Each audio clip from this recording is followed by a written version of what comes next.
Oke, baik. Assalamualaikum warahmatullahi wabarakatuh. Kita berjumpa lagi di materi IMK, Interaksi Manusia dan Komputer, di pertemuan, saya anggap saja di pertemuan 4 dan 5. Nah, untuk pertemuan keempat kita akan membahas tentang jenis dokumentasi rancangan, kategori program aplikasi, dan pendekatan yang dilakukan dan prinsip petunjuk perancangan IMK. Nah, untuk membuat salah satu kriteria penting dalam sebuah interaksi antarmuka itu harus menarik ya, yang harus dimiliki oleh perancang tampilan. Kemudian dia harus mempunyai jiwa seni. Jadi ini pantas atau tidak untuk membuat tampilan. Kemudian mengetahui selera user secara umum. Kemudian seseorang itu merancang tampilan harus mendokumentasikan seluruh aktivitas pekerjaan yang telah dia kerjakan selama ini sebagai bahan evaluasi untuk membuat tampilan yang baru atau memperbaiki tampilan sebelumnya. Nah, program yang dibuat bukan untuk sendiri, tetapi untuk orang lain yang menggunakannya. Nah, adapun syarat yang membuat tampilan itu biasanya tadi adalah mempunyai jiwa seni yang memadai, harus mengerti selera user secara umum, harus bisa meyakinkan pemrogramnya agar yang dibayangkan dapat diwujudkan, diimplementasikan dengan piranti, bantu, tools yang tersedia. Nah, kemudian juga harus mendokumentasikan semua pekerjaan yang dilakukan itu sebagai evaluasi. Bagaimana cara untuk merancang tampilan? Kita langsung saja. Tetapi ada beberapa seharusnya ada beberapa yang harus disiapkan, yaitu tentang dokumentasi perancangan. Nah, dokumentasi perancangan ini dikerjakan atau dilakukan beberapa cara. Jadi kalau Anda membuat dokumentasi itu harus membuat sketsa pada kertas gitu, atau LKT yang disebut dengan LKT. Dan yang kedua adalah menggunakan piranti prototype GUI. Itu nanti coba kita banyak contohnya ya, kita lihat. Kemudian ada menuliskan tekstual yang menjelaskan tentang kaitan antara satu jendela dengan jendela yang lain.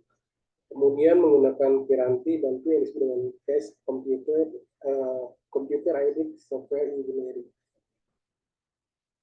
Nah, kalau membuat sketsa pada kertas ya, ini ya seperti ini ya. Ini namanya membuat sketsa gitu ya.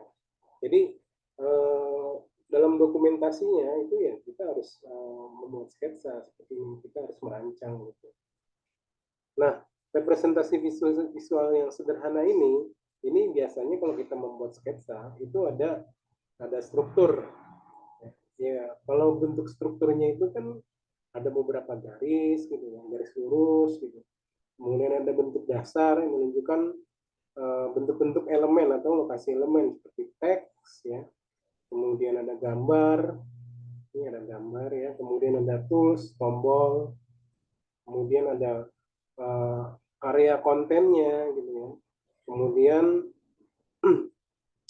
tanpa detail visual yang konten yang lebih spesifik gitu ya. Ini jadi membantu untuk merencanakan tata letak navigasi atau suatu produk. Jadi kalau misalkan kita membuat itu tidak bingung, kita harus misalkan kita punya inspirasi membuat wireframe atau representasi visual, baru kita tuangkan ke dalam bentuk kertas. Ini yang disebut dengan membuat sketsa pada sebuah kertas. Nah, selanjutnya tentang kita menggunakan prototype GUI gitu ya. Nah, prototype GUI di sini ada beberapa, sebenarnya banyak ya untuk desain wireframe-nya atau tampilannya itu banyak. Ya seperti Azure, Justinlight, kemudian ada Balsamiq gitu ya. Kalau Azure ini dia software untuk membuat wireframe itu perangkat desain yang interaktif ya. Ini cocok untuk digunakan oleh profesional. Jadi untuk yang merancang sendiri tampilannya itu sebenarnya banyak gitu ya dari orang IT sendiri. Jadi kalau kita masuk ke dalam bagian perancangannya gitu, perancangan tampilan, kita juga harus menguasai GUI yang menampilkan user interface-nya gitu ya. Nah, ini ada beberapa, yaitu tadi ada Azure nih ya. Kalau Justimate ini software ini bisa digunakan untuk membuat prototype tampilan. Ini hanya baru prototype. Balsamic juga sama gitu. Balsamic ini juga suatu program untuk membuat wireframe dengan elemen simple dan ini juga sama. Kemudian ada Figma, gitu ya. Figma juga sama. Ada beberapa yang harus diperhatikan untuk prototype GUI. Ini kita harus mengacu pada sketsa yang awal manual tadi, kemudian kita tampilkan, kita sketsa langsung melalui prototype GUI. Nah selanjutnya, nah ya seperti ini ya, Azure ya. Ini Azure. Nah kalau Azure ini tadi adalah untuk kalangan yang profesional. Jadi untuk yang pertama kali ya, ini kan ada konten widgetnya.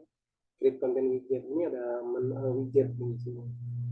Nah, ini kalau untuk membuat widget ini create konten widgetnya ya seperti ini. Tab satu. Ini Azure ini belum hanya tampilannya saja ya.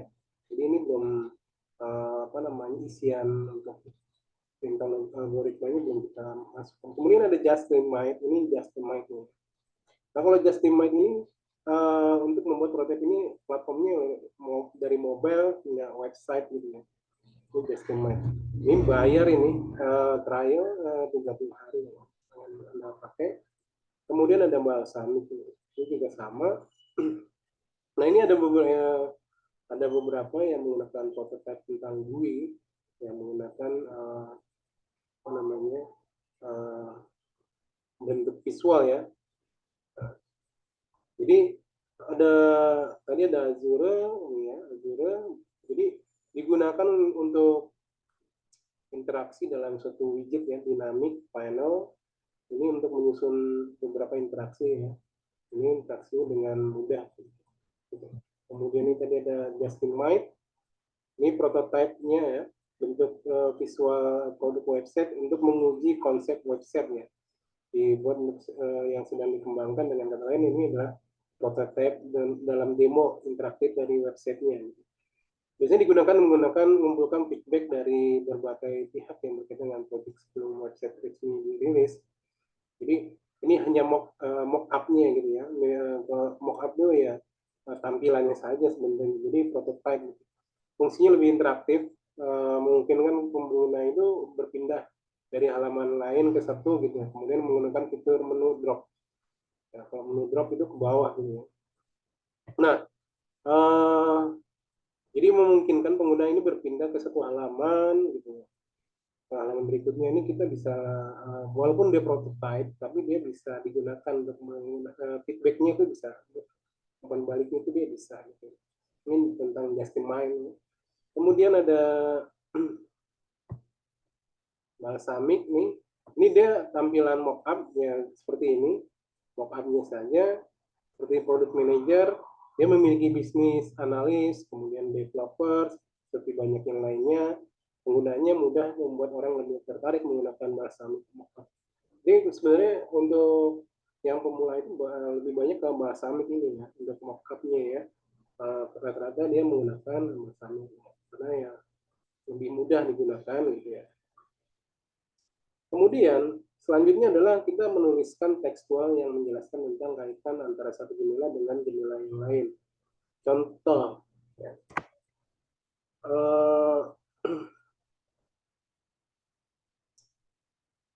Untuk tekstual,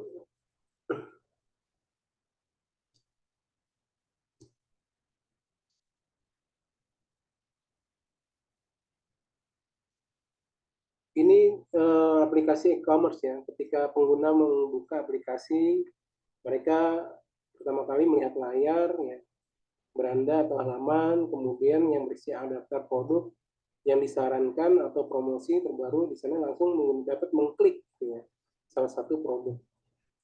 Ketika mereka melakukan itu, aplikasi akan membuka jendela baru yang berisi informasi produk gitu ya. Misalkan ya gambar, harga, kemudian ada tombol, menambahkan ke keranjang belanja gitu ya. Jadi tentang kaitannya dengan tekstual dari satu jendela ke dengan jendela lain, ketika dia mengklik, mengcreate gitu ya, atau membuka aplikasi yang baru, nah itu dia akan menambahkan apa namanya, jadi ketika dia membuka itu pertama kali dia akan berpindah gitu ya. Jadi ini di sini adalah pentingnya jendela detail yang tadi dengan mudah atau yang ibaratnya kita apa namanya, yang kita bilang adalah intuitif ya biasanya. Jadi dalam memfasilitasi ini harus menuliskan tekstual ya. Terkadang ada pula fitur navigasi yang memungkinkan pengguna ini tanpa harus kembali ke halaman berikutnya. Nah itu harus kita perhatikan. Jadi menuliskan tekstual ini tentang kaitannya adalah satu jendela dengan jendela lain. Gitu. Misalkan kita ingin ngeprint, print. Nah bahasa print, nah itu harus tekstual. Misalkan di sini ya, insert, gitu. Di sini ya kita harus insert gitu ya. Itu namanya tekstual. Nah ketika klik insert, berarti dia akan menampilkan icon yang ada di text bar yang ada di misalkan ini di PowerPoint gitu ya. Nah itu adalah menuliskan tekstual yang menjelaskan tentang kaitan antara satu jendela dengan jendela yang lain. Kemudian menggunakan piranti bantu yang disebut dengan CASE, yang disebut dengan Computer Aided Software Engineering. Nah, komputer Aided Software Engineering ini, kalau Anda misalkan ada tugas akhir ya, itu kan Anda tuh membuat apa namanya pengembangan perangkat lunak seperti analisis, mendesain, kemudian memodelkan pengkodaan, kemudian ada pengujian dan dokumentasi. Sebenarnya kalau di tugas akhir itu tuh Anda harusnya melakukannya itu mencakup fungsi daripada analisis, desain, pemodelan, pengkodaan, pengujian. Nah, kemudian ada dokumentasi. Nah, ini yang harus dilakukan. Tapi ada beberapa mahasiswa biasanya kemarin itu kalau sudah mendesain, dia mau pemodelan hanya sampai pada pengkodaan, tidak sampai pada pengujian dan dokumentasi itu. Di yang saya temukan di tugas akhir skripsi mahasiswa Indra. Seharusnya untuk menggunakan case identity software engineering itu ada beberapa pertemuan lagi atau ada mata kuliah ya yang menggunakan computer aided software engineering. Nah, terserah. Jadi kampus itu bisa pakai Microsoft Visio, IBM Rational Enterprise Architect, Asta, Spark System Enterprise Architect, kemudian ada Lucida Visual Paradigma. Nah, ini bisa dipakai atau bisa dipelajari atau satu yang biasa diajarkan. Tapi kalau kadang mahasiswa itu sendiri, saya temukan ya, ketika dia membuat misalkan desain di UML ya, Unified Modeling Language gitu. Anda tahu kan misalkan membuat activity diagram, use case diagram, itu dia menggunakan shapes, mungkin drawing seperti ini gitu. Misalnya gini, dia bikin aktor dia bikin tuh gambar seperti ini. Nah, itu salah.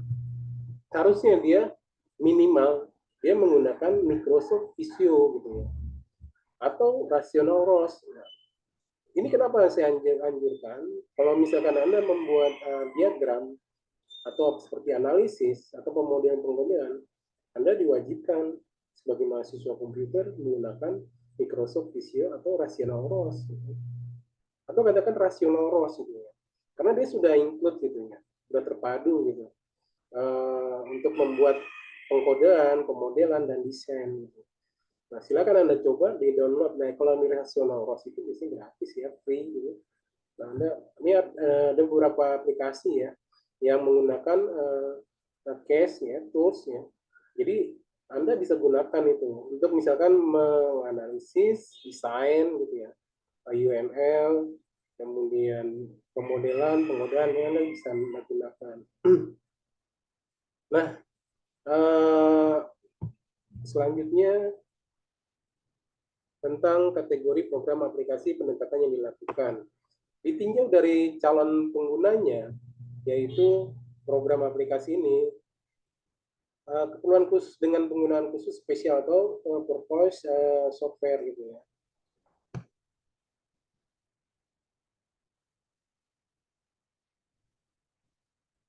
Nah, ditinjau penggunanya, tadi yang pertama adalah program aplikasi ini keperluan khusus dengan pengguna khusus, mulai special purpose software.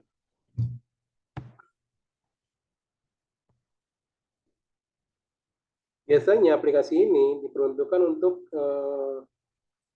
kebutuhan tertentu seperti inventory gudang, kemudian pengelolaan data, kemudian informasi akademik, kemudian reservasi hotel, dan misalkan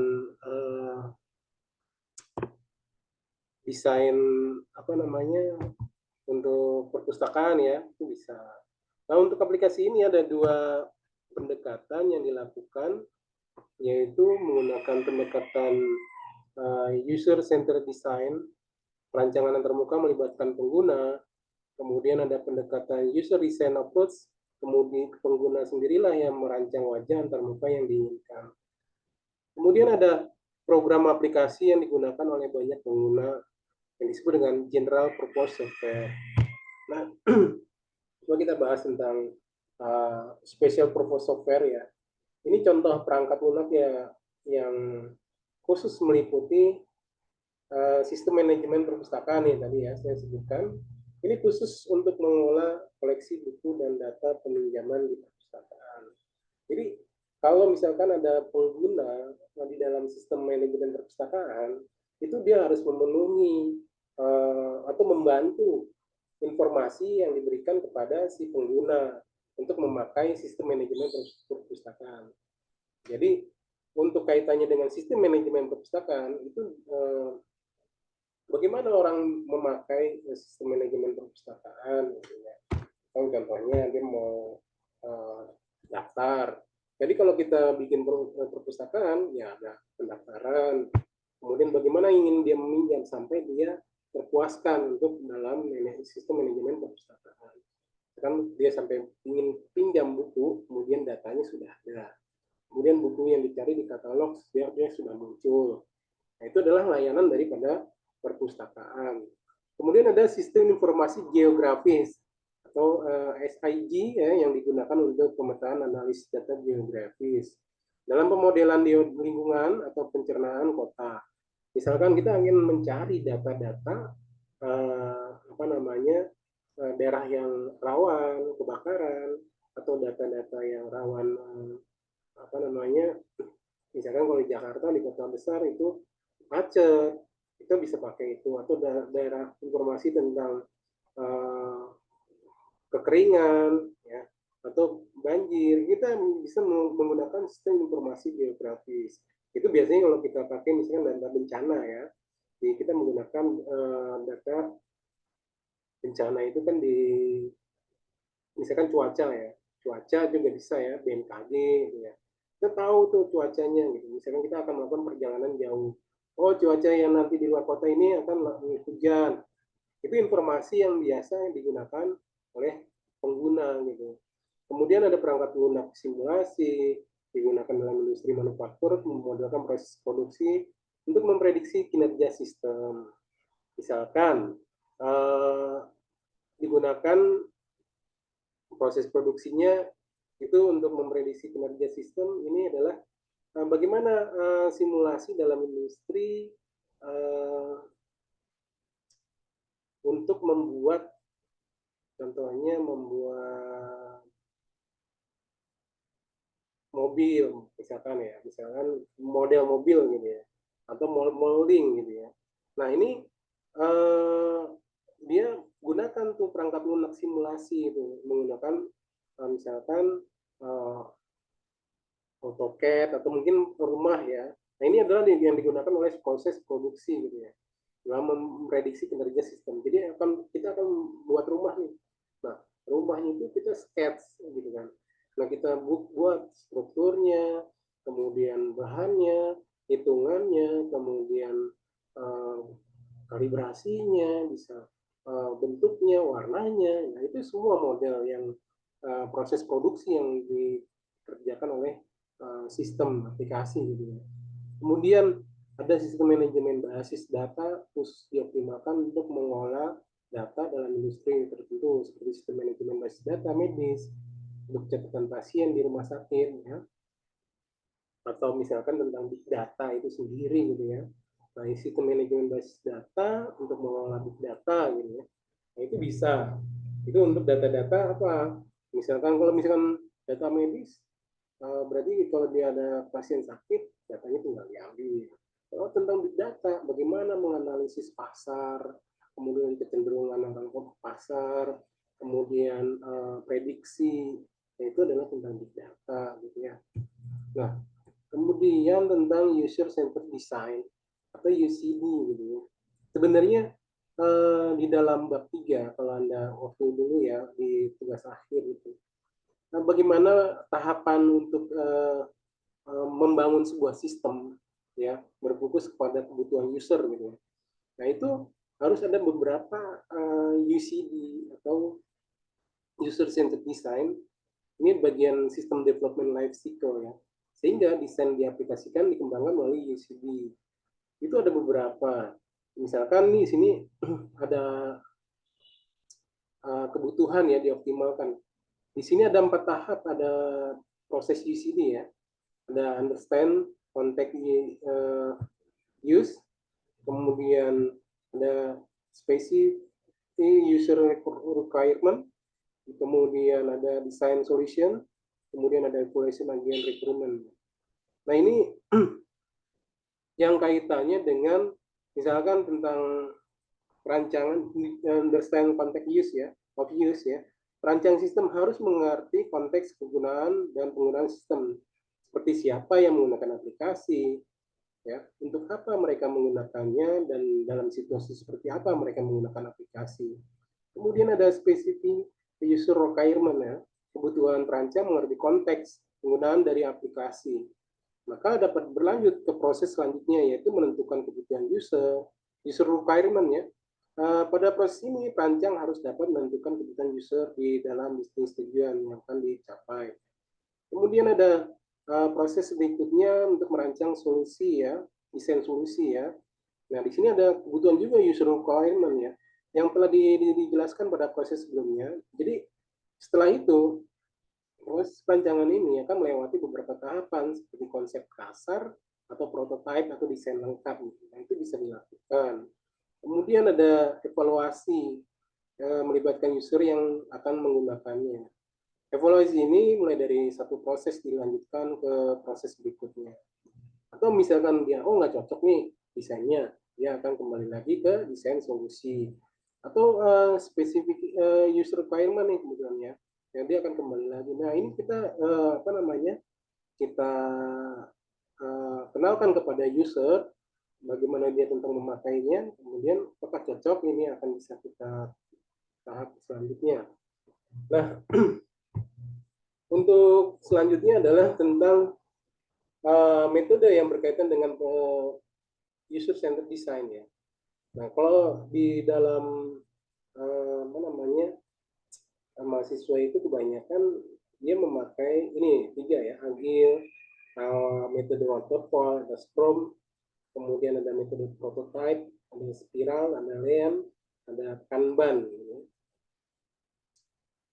Nah ini tolong Anda pahami gitu ya tentang metode agile, metode waterfall, scrum. Gitu.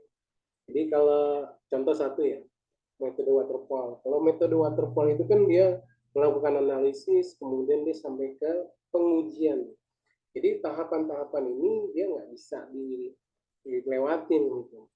Jadi mulai dari analisis, desain, kemudian prototype, kemudian pengujian, evaluasi, kemudian implementasi. Ini adalah waterfall. Kemudian juga ada istilah tentang metode spiral nih. Kalau metode spiral itu ya bentuknya dia spiral gitu. Kalau metode spiral itu ini ada spiral. Ya spiral ini. Nah, metode spiral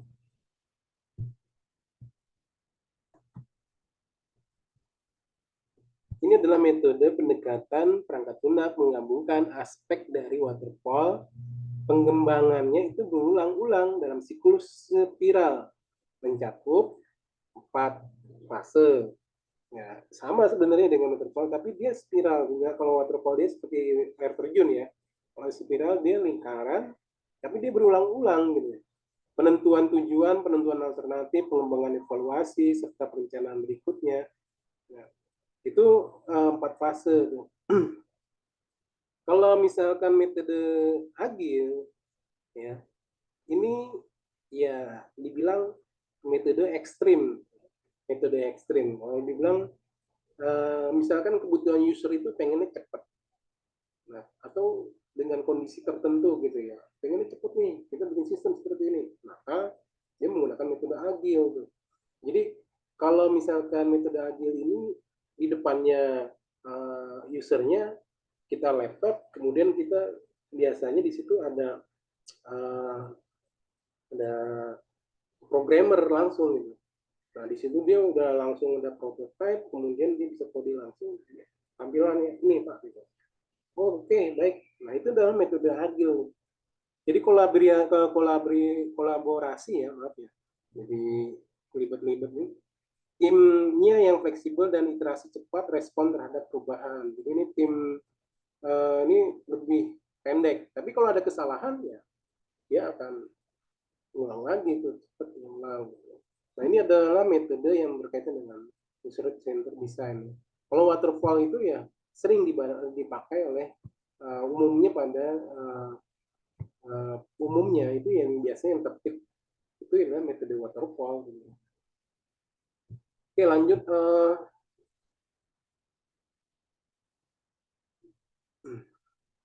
pendekatan ada tentang user design approach ya yang Anda deskripsikan tampaknya lebih mirip dengan konsep partisipasi pengguna dalam desain antarmuka. Jadi user interface design ini, di mana pengguna ini secara aktif terlibat dalam proses perancangan antarmuka dengan preferensi kebutuhan mereka sendiri. Ini seringkali diimplementasikan dalam konteks desain antarmuka pengguna aktif atau desain antarmuka pengguna yang disesuaikan. Nah,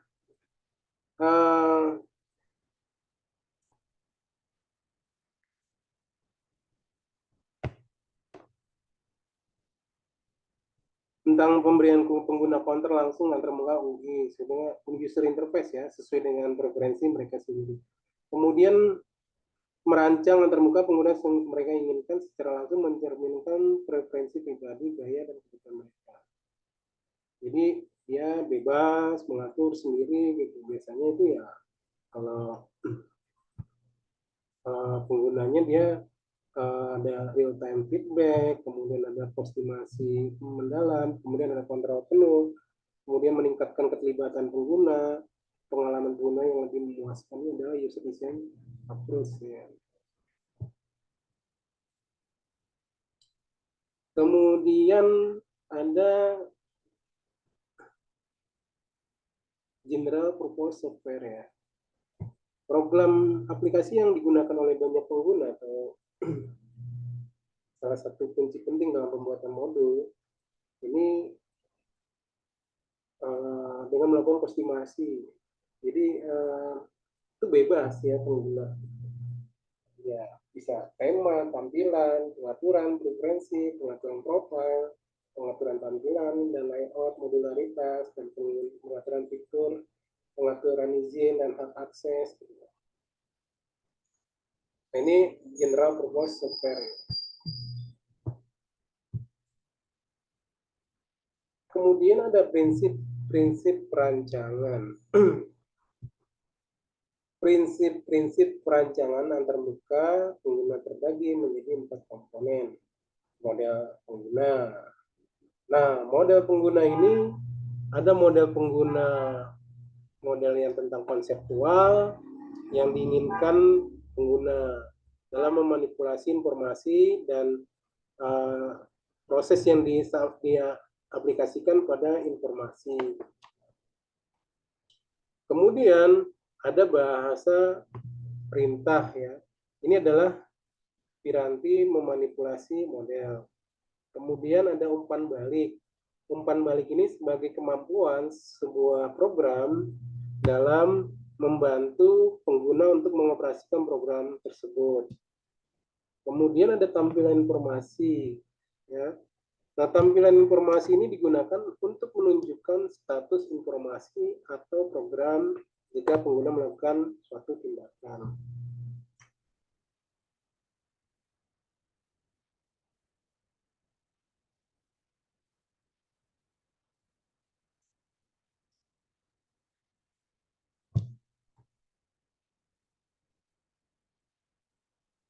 Nah, kemudian ada prinsip-prinsip perancangan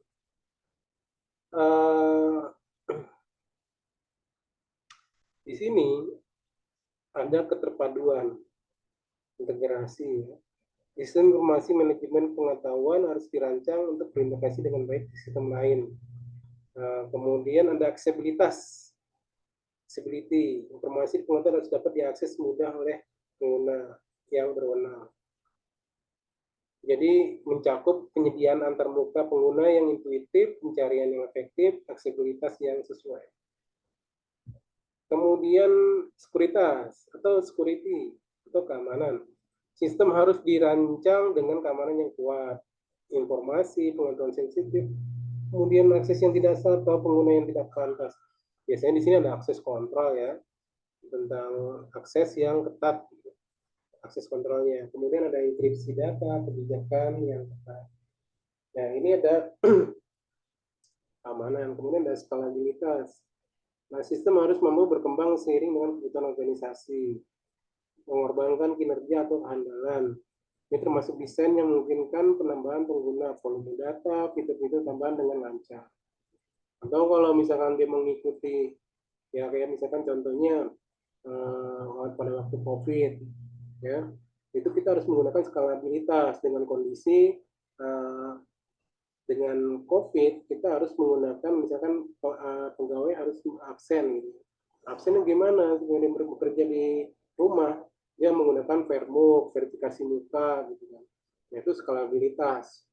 Jadi berkembang sesuai dengan keadaan ya. Nah, kemudian ada interoperabilitas ya. Di sini harus dapat berkomunikasi dan bekerja sama dengan sistem lain. Oh ini yang tadi ya, sebenarnya. Karena keterukuran ya, measurability ya. Kemudian ini menyediakan metrik yang dapat diukur untuk mengevaluasi kinerja, efisien, efektivitasnya. Memungkinkan organisasi untuk memantau biasanya report ya. Kemudian ada keterandalan, reliability. Sistem harus dapat diandalkan dan bekerja secara konsisten dalam berbagai situasi kondisi operasional. Ini termasuk penanganan kesalahan yang baik, pemulihan cepat, manajemen risiko yang efektif. Itu yang reliability ya. Kemudian ada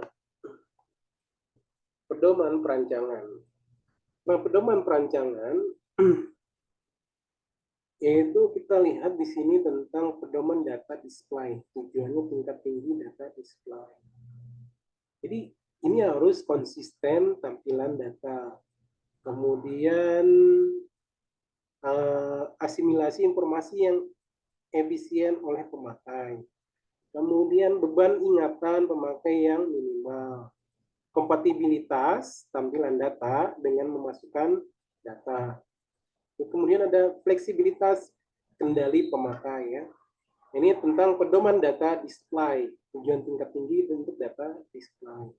Jadi konsisten tampilan data, ada asimilasi informasi yang efisien, kemudian ada beban ingatan, ada kompatibilitas tampilan data, kemudian ada fleksibilitas kendali pemakai. Kemudian ada pedoman untuk mengarahkan perhatian pengguna. Biasanya di situ ada intensitas. Gunakan dua tingkatan dengan menggunakan intensitas tinggi hanya untuk menarik perhatian. Entah itu bisa dari tampilan, kemudian atau animasi ya. Kemudian ada penandaan, gunakan garis bawah dan lain. Ukuran, pilihan font, LinkedIn, warna, audio juga bisa ya. Nah, itu bisa. Kemudian ada pedoman entry, tujuan tingkat tinggi data entry. Nah, ini adalah konsistensi transaksi pemasukan, misalkan pemasukan form ya, form data entry. Kemudian misalkan apalagi transaksi atau pemasukan atau ingatan pemakai yang minimal, biasanya ada password yang username, kemudian ada kompatibilitas pemasukan data dengan tampilan data, kemudian ada fleksibilitas kendali pemakai. Nah, itu adalah pedoman data entry, tujuan tingkat tinggi data entry ya. Kemudian ada urutan perancangan. Nah, urutan perancangan ini setelah mengetahui beberapa prinsip dan petunjuk perancangan, maka dalam merancang antarmuka juga dapat dikerjakan berdasarkan urutan, yaitu pemilihan ragam dialog. Nah, pemilihan ragam dialog ini dipilih dialog yang menurut pikiran cocok untuk tugas tersebut. Kemudian ada perancangan struktur dialog. Struktur dialog ini adalah melakukan analisis tugas dan menentukan modal pengguna dari tugas tersebut untuk membentuk struktur dialog yang sesuai. Kemudian ada perancangan format pesan. Perancangan format pesan pada tahap ini tata letak tampilan dan keterangan tekstual secara terinci harus mendapat perhatian lebih. Kemudian ada perancangan penggunaan kesalahan. Jadi kalau penggunaan kesalahan dalam menjalankan suatu aplikasi tidak dapat dihindarkan. Misalkan masukkan password dan username, itu salah. Itu biasanya adalah validasi. Kemudian yang Anda masukkan huruf besar semua, harus huruf kecil. Nah, itu adalah proteksi atau pemulihan. Kemudian ada perancangan penanganan kesalahan. Perancangan penanganan kesalahan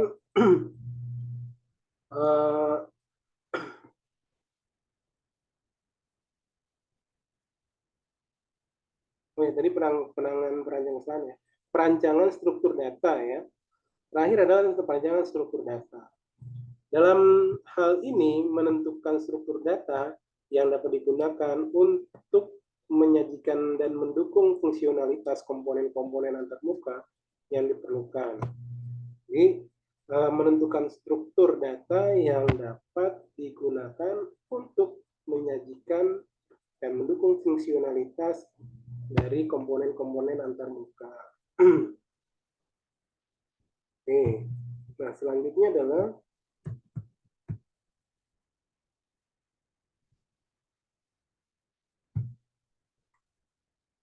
waktu tanggap.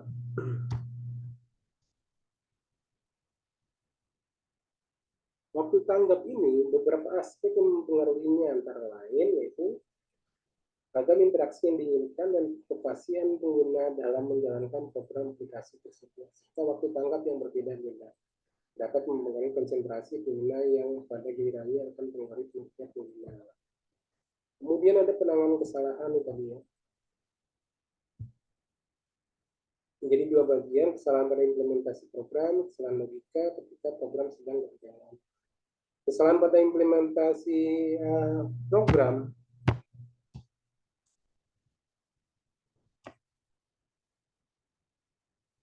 sebenarnya di sini ada kesalahan untuk sintaks ya. Implementasi program itu kesalahan sintaks yang secara langsung, kemudian misalkan gini, ini terdeteksi pada saat kita mengcompiler ya, sehingga sering disebut dengan istilah compile time error. Nah, dan yang kedua itu ketika kesalahan logika sedang berjalan. Kesalahan ini terjadi pada saat program sedang dijalankan, biasanya efek yang ditimbulkan adalah berhenti atau dieksekusi, dia akan programnya error secara abnormal.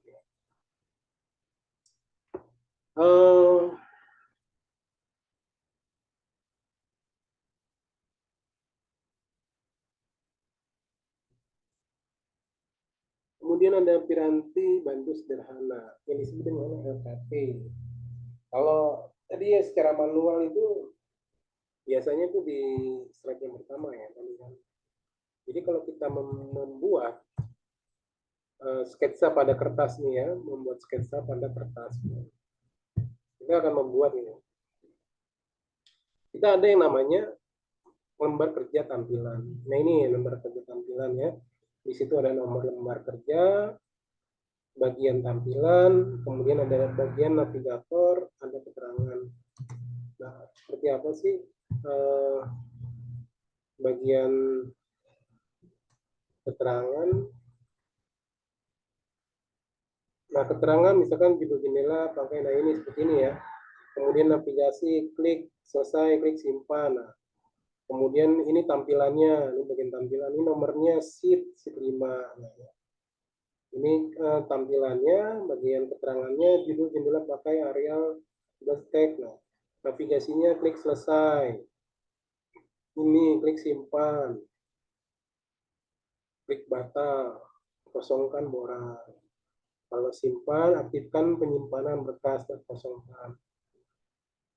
Ini adalah LKT, piranti bantu sederhana. Jadi kalau misalkan Anda membuat tampilan, ya harus membuat LKT-nya mana gitu. Nanti kalau di tugas akhir juga ada tuh deskripsinya tuh. Jaringan semantik. Nah, jaringan semantik ini adalah jaringan kalau misalkan Anda telah membuat komponen yaitu nomor tampilan ya. Nomor tampilan dalam LKP ini disebut dengan nomor lembar kerja dan transisi yang menyebabkan perpindahan ke tampilan. Jadi ada navigasi tadi. Transisi tadi dalam jaringan semantik lembar kerja di simbol lingkaran. Transisi diberi simbol anak panah. Nah, itu yang disebut dengan nanti ada perpindahan ya. Kalau lingkaran ini tadi adalah lembar kerja. Kemudian transisi disebut dengan simbol anak panah. Coba kita lihat contohnya. Nah ini untuk jaringan semantik nih ya. Pada tampilan T1, jika user menekan next, maka tampilan berubah ke T2. Transisinya mana? Next. Nah, kemudian jika tampilan T2, jika user menekan next, maka tampilan berubah menjadi T3. Jika user menekan CTRL-S pada T2, maka akan terjadi looping pada tampilan T2. Kalau CTRL-S itu apa ya? Simpan. Save.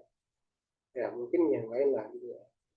Kemudian jika tampilan T3, jika user menekan escape atau SC, itu maka tampilan berubah menjadi tampilan T1. Kalau user menekan ALT-E, maka dia akan berubah menjadi tampilan T3. Maksudnya, tadi yang lingkarannya itu apa tadi? Simbol lingkaran. Ini adalah lembar kerjanya. Nah, transisinya diberi simbol anak panah. Ini ada pada jaringan semantik. Contoh lagi, T1 dan T2 dan T7 sampai T7 adalah nomor tampilan lembar kerja. Ini adalah nomor tampilan lembar kerja. tulisan ALTS, exit, escape, dan lain-lain, ya, ini adalah event. Jadi apa? Anak panah, transisi ya, atau event ya. Nah, jika pengguna sedang berada di tampilan T5, kemudian dia menekan tombol ALT key, maka akan berpindah ke T7 di sini. Dia menekan tombol selesai, maka akan kembali ke T1. Jika T7 dia menekan tombol tekan selesai, maka akan kembali ke tampilan oh ini ya, T1 selesai ya. Skip nih, ya, selesai nih T7. Nah, itu jaringan semantik. Contoh, jika Anda seorang desainer tentang UI, user interface dan user experience, yang sedang bekerja pada proyek pengembangan aplikasi perencanaan dan perjalanan, aplikasi ini akan memiliki berbagai fitur, termasuk pencarian destinasi, penjadwalan perjalanan, informasi transportasi, dan rekomendasi tempat makan dan tempat wisata. Anda disuruh bikin jaringan semantik untuk menggambarkan hubungan antara elemen-elemen tadi dengan terbuka. Nah, kita tentukan dulu elemennya, identifikasi elemen-elemennya. Pada halaman beranda itu ada pencarian destinasi tombol. Berarti halaman beranda apa? Tampilan. Tampilan di sini halaman beranda. Transisinya eventnya mana? Eventnya adalah misalkan di sini ada pencarian destinasi, tombol cari destinasi popnya dan lain-lain. Halaman pencarian, ya, hasil pencarian ada filter, pencarian tombol, lihat, detail dan lain-lain. Nah, setelah itu hubungkan elemen-elemen tadi nih, hubungkan hasil pencarian di halaman pencarian dengan halaman detail destinasi terkait. Hubungkan tombol aktivitas di halaman penjadwalan perjalanan dengan halaman rekomendasi tempat makan dan wisata. Hubungkan informasi transportasi dengan jadwal perjalanan. Ya. Kemana tadi informasi? Nah ini ya, halaman rekomendasi tempat wisata, daftar tempat wisata, informasi. Nah, ini adalah elemen-elemen. Nah, itu adalah jaringan semantik. Baru kita bikin tuh apa jaringannya ya. Oke, sampai di sini mungkin pertemuan kita. Saya rasa pertemuan keempat dan kelima itu sama saja. Setelah itu tadi saya lihat materinya ya. Ini tentang pertemuan kelima. Oke, jika ada yang ditanyakan silakan Anda bisa di-share ke grup. Terima kasih atas perhatiannya. Assalamualaikum warahmatullahi wabarakatuh.